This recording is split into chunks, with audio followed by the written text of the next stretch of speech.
Di balik sebuah kesuksesan, pasti ada orang-orang yang berjasa mengantarkannya untuk meraih kesuksesan tersebut. Hal yang sama juga dirasakan oleh David Beckham. Situs resmi Manchester United mencatat setidaknya ada 7 sosok yang memberikan pengaruh cukup besar bagi diri David Beckham sebagai pesepak bola. Berikut ini adalah ketujuh sosok tersebut. Yang pertama, Ted Beckham. Sosok yang pertama ini sudah pasti adalah orang tua David Beckham. Dalam hal ini adalah Ted, ayah dari pemain kelahiran 1975 tersebut. Ted sudah melihat kalau anaknya sangat berbakat dalam sepak bola. Oleh karena itu, ia rela menghabiskan waktu berjam-jam mengajaknya bermain bola di taman dan menonton video penampilannya sendiri. Ted pula yang pertama kali mengajari Beckham cara melakukan tendangan bebas. Hingga larut malam, Beckham akan melatih tendangan bebasnya, dan Ted akan memberikan hadiah berupa tepukan di punggung atau uang 50 sen setiap kali dia berhasil mencapai target. Ted juga akan menendang bola setinggi mungkin untuk bisa dikontrol oleh Beckham. Ted juga sering mengantar Beckham ke setiap pertandingan dan memberikan dukungan untuk menjalankan karir sebagai pemain profesional.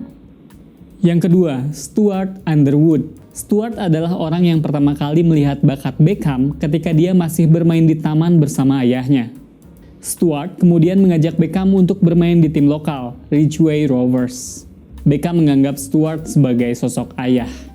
Stuart juga yang menanamkan rasa disiplin yang menjadi faktor penting di klub papan atas. Misalnya, memakai dasi pada pertandingan besar, tidak telat latihan, dan harus rendah hati. Yang ketiga, Eric Harrison. Eric Harrison sukses mengembangkan potensi Beckham ketika keduanya bekerja sama di akademi. Eric pula yang mengeluarkan ungkapan umpan Hollywood untuk bola-bola panjang yang sering dilepaskan Beckham. Eric sendiri kerap beberapa kali memberitahu Beckham untuk jangan terlalu sering melepaskan umpan panjang. Dia ingin Beckham bisa terlibat menjadi pemain tim seperti Andrei Kanchelskis. Benar saja, ketika Kanchelskis cabut, Beckham langsung mengisi posisi sayap kanan United selama beberapa tahun. Yang keempat, Sir Alex Ferguson. Tidak bisa dibantah kalau Sir Alex Ferguson adalah orang yang memiliki jasa terbesar dalam perjalanan karir Beckham. Dialah yang membuat Beckham menjelma dari seorang pemuda biasa menjadi ikon dunia sepak bola dan United itu sendiri. Beckham pun mengakui kalau Sir Alex lah yang membentuknya, membesarkannya, dan membuat karirnya seperti sekarang ini. Uniknya, Fergie bahkan tahu nama ibu, ayah, hingga saudara perempuan Beckham, saking dekatnya. Fergie pun menanamkan etos kerja kepada Beckham yang membuatnya dikenal sebagai salah satu pemain sayap terbaik yang pernah ada. Beckham kerap menghabiskan waktu berjam-jam untuk melatih keahliannya dalam menendang bola mati.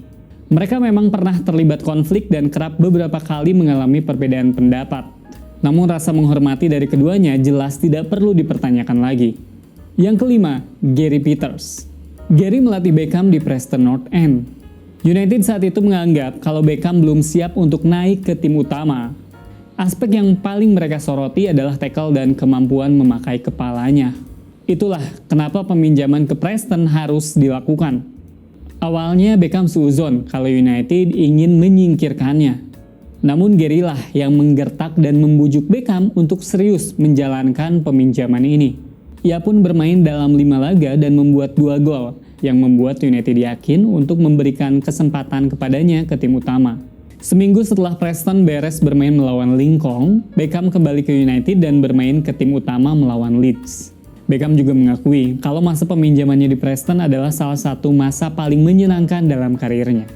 Yang keenam, Eric Cantona. Eric Cantona memberikan pengaruh yang sangat besar bagi Beckham. Becks merasa kalau Eric adalah panutan dan pemain terbaik yang pernah bermain dengannya. Cara dia berlatih, bermain, bersikap di dalam maupun di luar lapangan membuat Beckham merasa terhormat bisa bermain dengannya. Beckham memang menaruh rasa hormat dan kagum yang luar biasa kepada The King. Saat dia di ruang ganti, Beckham akan terus memeriksa gerak-gerik Eric untuk diaplikasikan di ruang ganti. Yang ketujuh, Diego Simeone. Karena akting yang berlebihan dari Simeone, Beckham diusir dari lapangan dan dianggap sebagai biang kekalahan Inggris atas Argentina pada babak 16 besar Piala Dunia 1998. Beckham jadi bulan-bulanan media dan supporter Inggris yang terus menghujatnya. Bahkan ancaman pembunuhan juga sering ia dapat. Beckham sebenarnya punya 2 momen untuk membalas sikap Simeone tersebut. Pada babak 8 besar Liga Champions 1998-1999, keduanya bertemu kembali. Yang menarik, Beckham tidak melawan. Tidak ada dendam yang keluar dari dirinya. Beckham bahkan bertukar kaos dengannya yang menunjukkan kedewasaannya sebagai seorang pesepak bola. Itu tadi 7 sosok di balik kesuksesan David Beckham. Tanpa ketujuh nama ini, akan ada sesuatu yang hilang dalam proses pendewasaan dan juga kelancaran karirnya.